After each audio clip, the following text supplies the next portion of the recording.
ইরানে মার্কিন ইসরায়েলি হামলার কারণে হরমুজ প্রণালী বন্ধ করে তেহরান। এতে ওপেকভুক্ত উপসাগরীয় দেশগুলো তেল রপ্তানি করতে অনেকটাই হিমশিম খাচ্ছে। ১৯৬০ সালে প্রতিষ্ঠিত ওপেক বিশ্বব্যাপী তেল সরবরাহের ক্ষেত্রে অন্যতম শক্তিশালী জোট।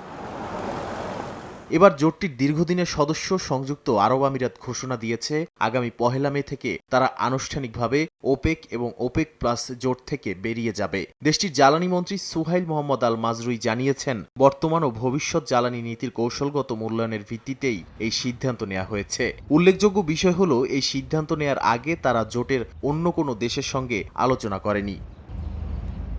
আমিরাত বের হয়ে যাওয়ার ঘোষণার পর ওপেকের বর্তমান সদস্য সংখ্যা ১১। Saudi Arab, Iran, Iraq, Kuwait, Venezuela, Algeria, Libya, Nigeria, Gabon, Equatorial Guinea এবং কঙ্গো প্রজাতন্ত্র বর্তমানে ওপেকের সদস্য। আর ওপেকের সব সদস্যই ওপেক প্লাসের সদস্য। এই জোটে আরও আছে অন্যতম প্রধান শক্তি Russia, Azerbaijan, Bahrain, Brunei, Kazakhstan, Malaysia, Mexico, Oman, দক্ষিণ সুদান এবং সুদান।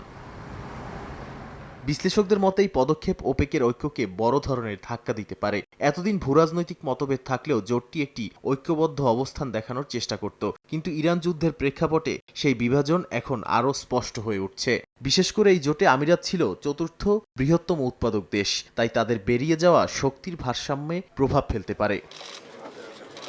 এই প্রেক্ষাপটে আমিরাতের সিদ্ধান্তকে কৌশলগত হিসেবেই দেখছেন বিশ্লেষকরা। জোটের বাইরে থেকে ভবিষ্যতে তারা বৈশ্বিক বাজারে নিজেদের অংশ বাড়াতে পারবে বলে ধারণা করা হচ্ছে। একই সঙ্গে এটি মার্কিন প্রেসিডেন্ট ডোনাল্ড ট্রাম্পের জন্য কূটনৈতিকভাবে ইতিবাচক হিসেবে দেখা হচ্ছে, যিনি অতীতে ওপেকের তেলের দাম নিয়ন্ত্রণের সমালোচনা করেছিলেন।